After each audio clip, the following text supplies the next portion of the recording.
My very special guest today is an organiser and writer, former advisor to Jeremy Corbyn, co-founder of Momentum, the communications director for Progressive International, and was in the middle of a Twitter storm for being a Tom Cruise lookalike.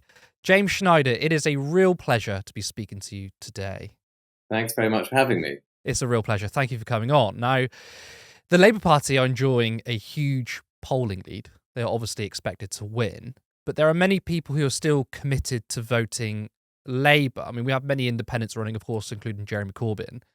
Why do you think it's important to support local candidates over the Labour Party, especially when so many are desperate to see the back of the Tories? So I think that there are seats like Jeremy's in Islington North where you're either voting Labour or voting for Jeremy. The Tories are nowhere to be seen, and you're not running any risk of having either a Tory MP or an MP of any other stripe or a Tory government.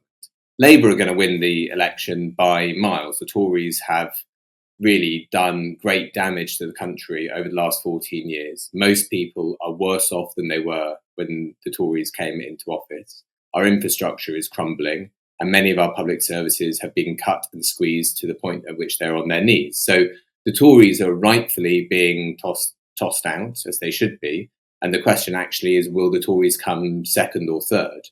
So that leaves a lot of space for people to vote with some confidence, I think, and they will do in a few seats. We're not talking about that many places, but in Islington North, for example, there's no danger of voting Jeremy Corbyn and not getting a Labour government. So people can vote with their conscience and also vote for the sort of representative they want to see. And I think the reason why Jeremy being re-elected to Parliament is so important is, of course, for people in Islington North to have such an extremely dedicated, caring local MP who is part of the community and who can't walk down the street without knowing everyone and knowing how to help them. But to have as well for national politics a voice who stands apart from the crowd, that is a weather vane that always points in the same principled direction at a time when we're likely to see a massive government majority and a government that is not set to be on the side of the many. It's not set to act decisively in the favour of workers over capital, of the colonised over the coloniser, of the planet over polluters, of civil liberties over state authority. And so we need more voices like Jeremy's in our politics. Now, we're going to talk about the Jeremy Corbyn campaign in a bit, but you were the co-founder of Momentum, and I was speaking to Hilary Shan a few weeks ago. Obviously, she used to be chair of the organisation, and I asked her whether Momentum still had a role in Labour or whether the left is dead inside it, and trying to change the Labour Party is like flogging a dead horse. And I'll ask you the same. Do you think there's a future for the left in the Labour Party, or is it a complete waste of time? So I'd start by saying that no one can really predict the future, and no one would have, or very few people would have said in January 2015 that the left is suddenly about to have a big advance within Labour. So we should all have a little bit of humility when we say, X is a better option than Y for us.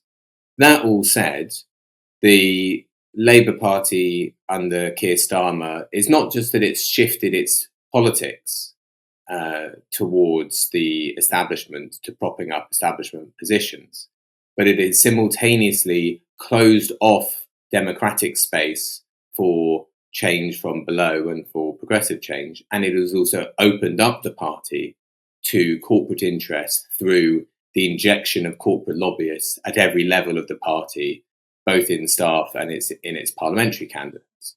So I think it's quite a hard argument to make that Labour is somehow going to be able to bring forward progressive change in the medium term. I mean, so certainly it won't in the short term. We know that the Labour government is going to be an enemy of progress. It's going to be opposed to the great democratic progressive movements that we have in our country for workers, for the environment, against racism, for peace, and so on. It will be an opponent of those. That all said, it doesn't hurt to have a few principled left-wing people in the Labour Party. Of course, Jeremy Corbyn was one of those for a long time, and there are still very good people in the Labour Party.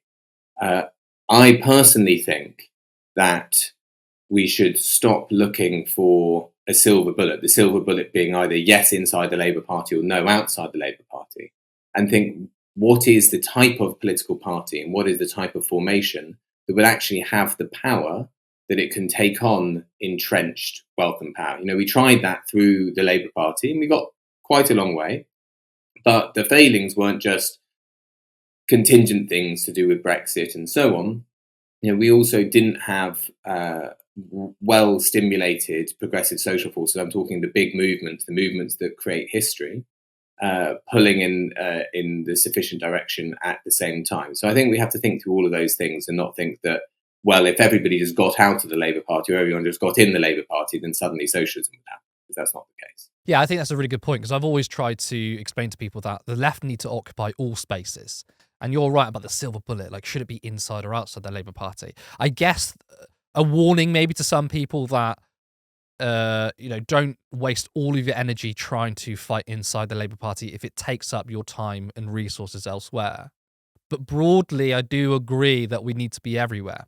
It's just I am a bit worried that people still think we can fundamentally change the party, and they could be used elsewhere. I mean, the Labour left now is really shrunken back to around where it was in 2015. It's a bit bigger, but around where it was in 2015, and it's not where the energy is now. That doesn't mean that the people who decided that they're going to stick it out and they're going to carry on doing that are wrong or bad comrades or anything like that. That's just the thing that they've decided that they want to do, and that's the role that they're going to play.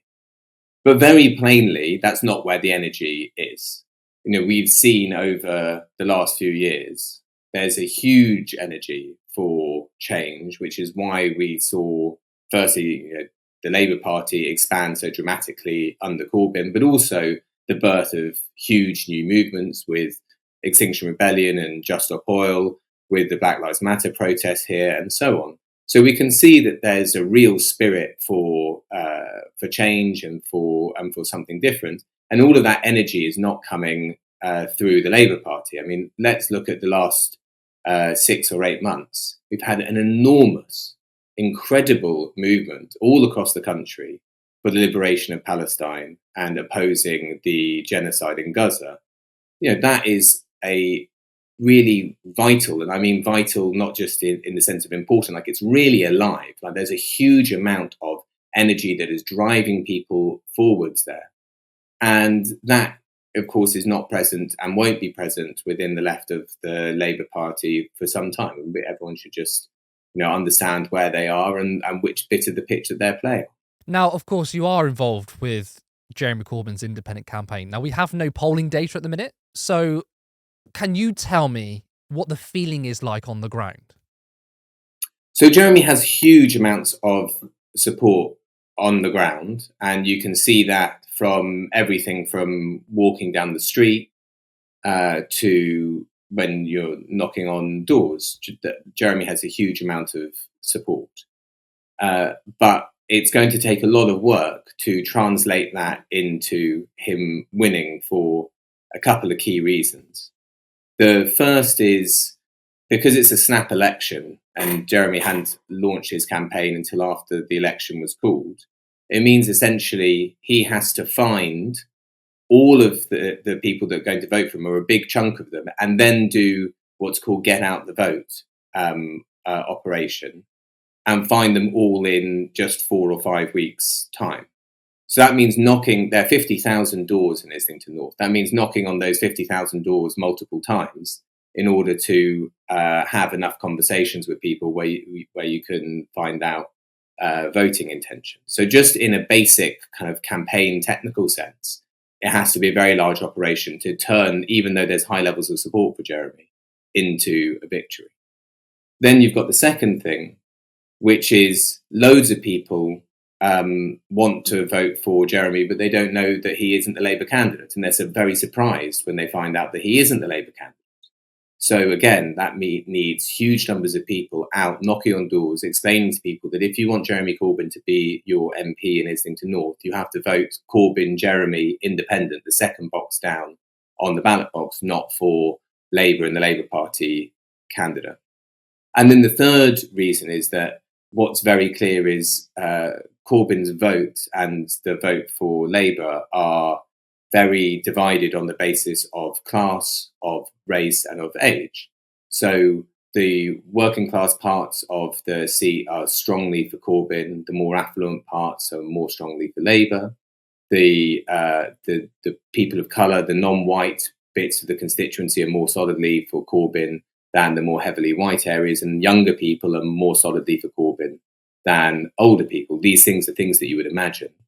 But the level of turnout for all of those groups, which make up the really the vast majority of the constituency, but the turnout levels for those groups in elections tends to be much lower. So again, what's so important is to get volunteers down, canvassing, knocking on doors, and then getting people out to vote on polling day, so that we can boost the turnout. Because I think turnout in this election across the country, one of the stories on the day after the election will be a reduced turnout. People are not enthused about the election in general. I mean, the general election, not what's going on in Islington North.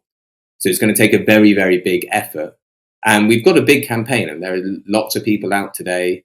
There are huge numbers of people out yesterday. It's going well, but we need more people, basically. We need more people so that everybody, or as many people as possible, as close to everybody in Islington North, can have a conversation with someone from the campaign where they are told that Jeremy is running as an independent, and they can have Jeremy as an independent voice for peace, for democracy, and for equality in the next parliament if they vote Jeremy Corbyn independent. I mean, that brings me on to my point I was going to make. I mean, there's a slight worry here. And I've thought this for a while, because some people on the left have said, this is Jeremy Corbyn's seat to win. They're definitely going to win it. And I think that, I don't think it's going to be easy. I think it might be being overconfident, because as you just pointed out, we all know Jeremy Corbyn is very popular in his constituency, but he's up against the Labour brands, the money, and he also has to win voters that might not be that politically engaged. And you just said there are many people who didn't know he's running. So this is still a very tough fight for him, isn't it?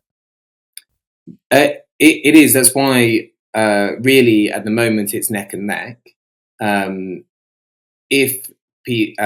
that's because the level of support for Jeremy, exactly as you say, there are lots of people that don't know he's running for independent. There are lots of conversations that people will have on the doorstep where they say, we're from Jeremy Corbyn's campaign, and the person will say, fantastic, I always vote for him, I always vote Labour. And you have to explain what's happened and why he's been banned from running and so on. So that's why this is really a people's campaign. The only way that Jeremy can win, which is true to character, it's always been his thing. The only way, this isn't about Jeremy Corbyn. He knows it isn't about Jeremy Corbyn. He always says it's about all of us.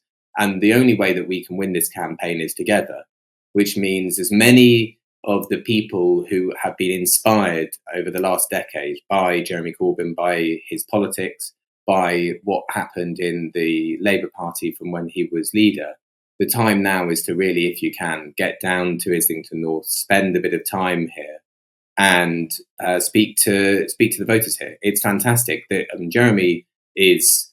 He's loved here. He really is genuinely loved here. It's very, very nice to see, but we have to get that message across that he's an independent and find those voters so that on polling day we can turn them out. I mean, so I've heard before, you're not the only one saying it, other people have said that it's neck and neck. I mean, what indication do you have? Do you have any form of internal polling, or is there any sort of measurement that it's neck and neck?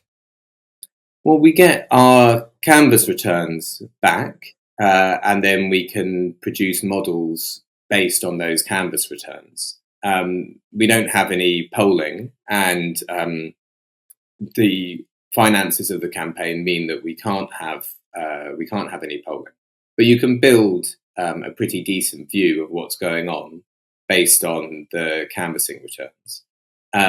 Of course, there's some element which is confusing, which is the people thinking that they want to vote for Jeremy and that he's the Labour candidate. So we have to cut through that. And the more in which we do cut through that, then the better the numbers get.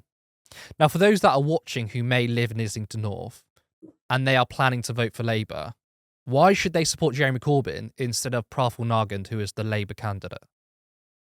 Well, if they support the values which the Labour Party was set up with, and what most people think are the values of the Labour Party, which are things which Jeremy has always fought for his entire life, for peace, for democracy, and for equality, then there's only really one candidate in this election who's standing on those values. And unfortunately, it isn't the Labour Party, it's Jeremy Corbyn.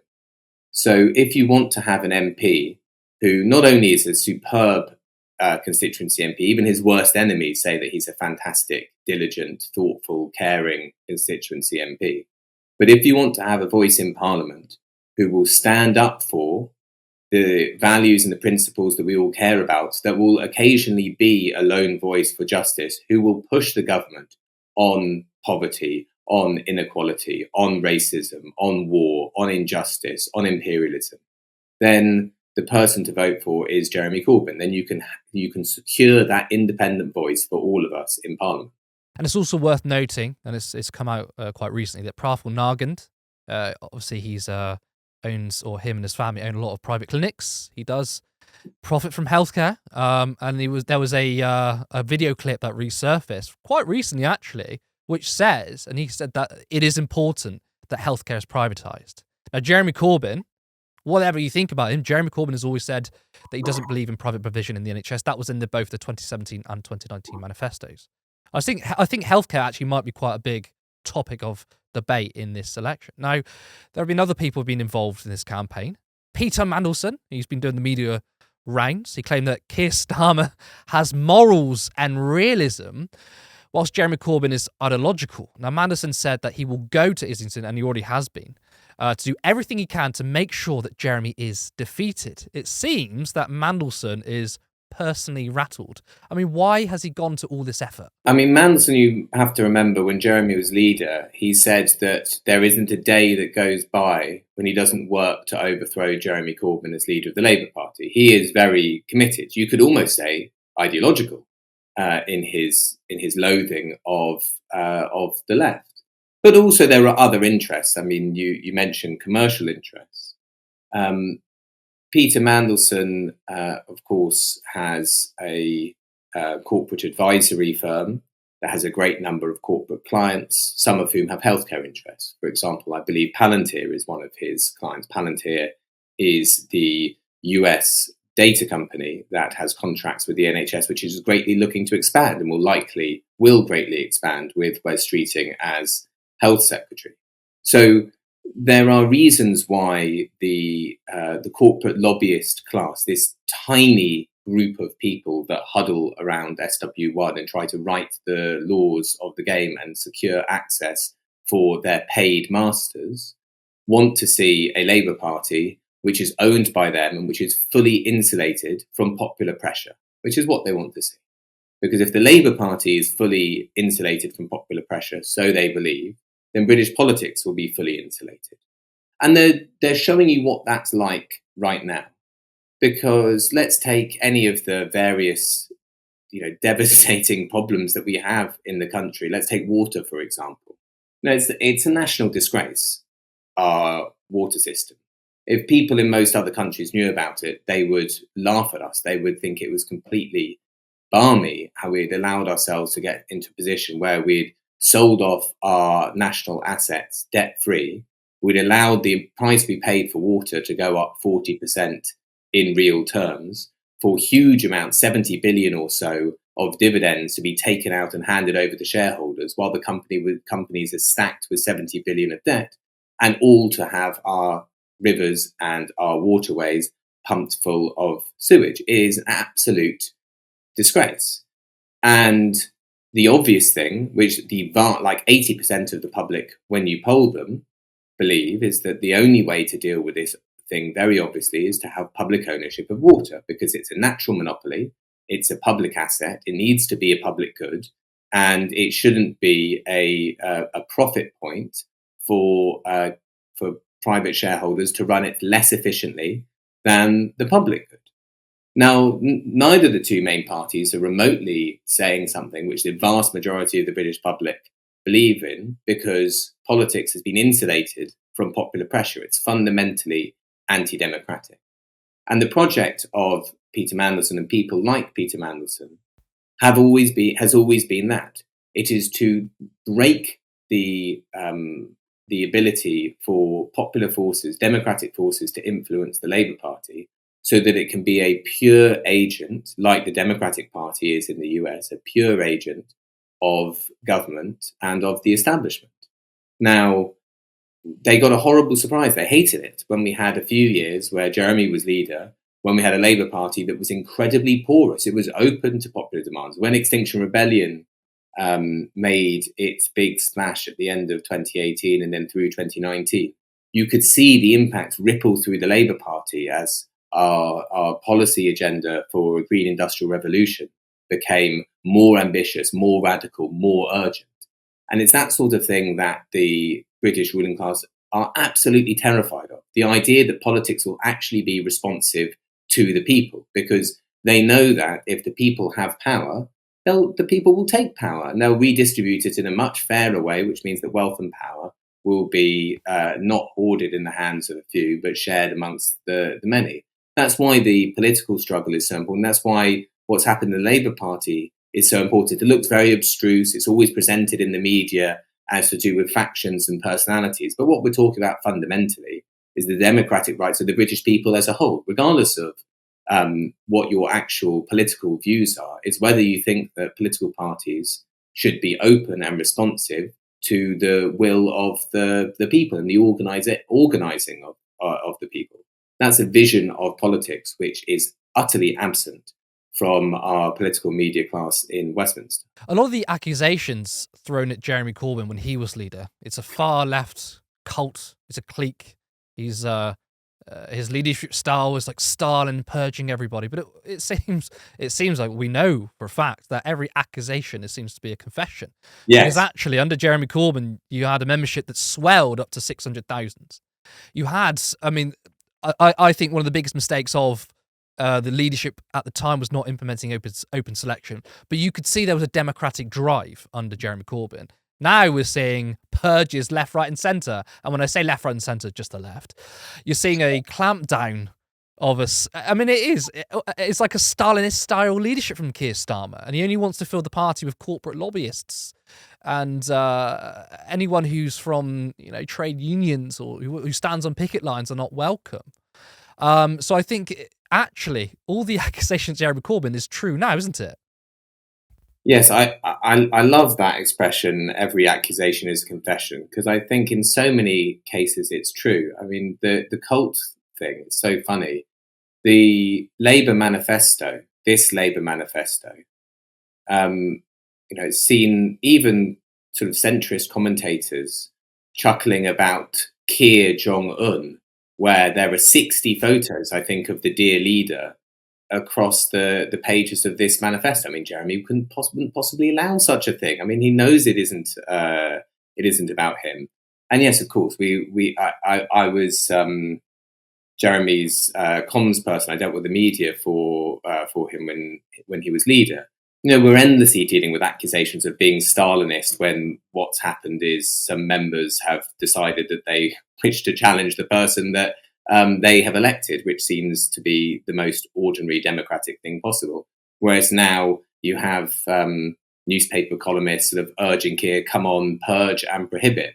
But we should find this instructive and clarifying rather than infuriating and depressing. This is how power operates. This is what we have to learn about so that we can defeat it. We shouldn't take them at their word when they say, oh, Jeremy Corbyn, he's a horrible this, that, or the other. They're playing their position. The role is to act as a firebreak against the democratic demands of the people. And again, it's not really about Jeremy Corbyn. They're that worried about, or whoever came before or whoever comes after.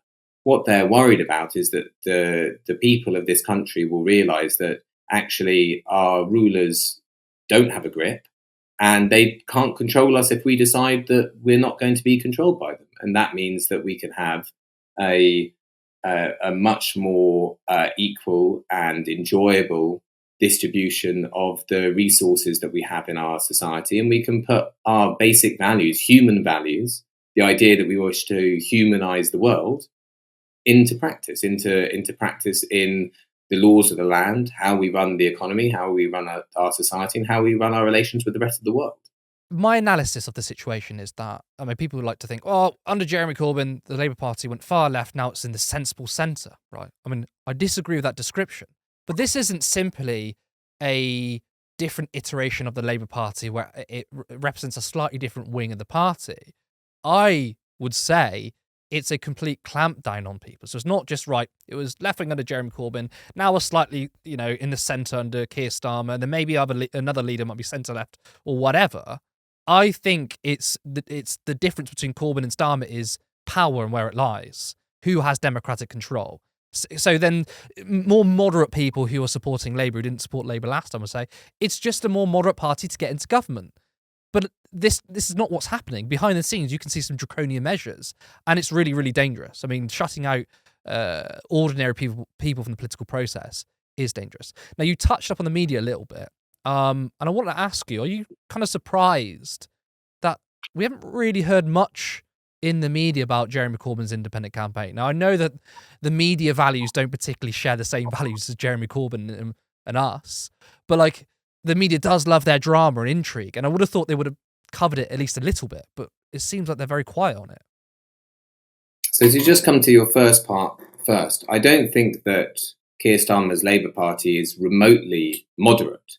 I don't think there's anything moderate about propping up a system of privatisation that doesn't benefit people at all. I don't think there's anything remotely moderate about keeping children in poverty. I don't think there's anything remotely moderate about allowing the huge runaway soaring wealth of the tiny few while the living standards of the majority fall behind. To me, these are all extremist positions. The only reason they're called moderate is because they're the positions that the ruling class like. The centre is not the equidistant point between the left and the right. The centre just means the consensus position of the ruling class. And the things that Labour stood for were, under Corbyn, were broadly speaking where the majority of the public were on most issues, on tax and spend, on public ownership and so on. That's where the actual common sense of the country is, even though it's been shut out of the political process, apart from for 4 years, shut out from discourse for the last 40 years.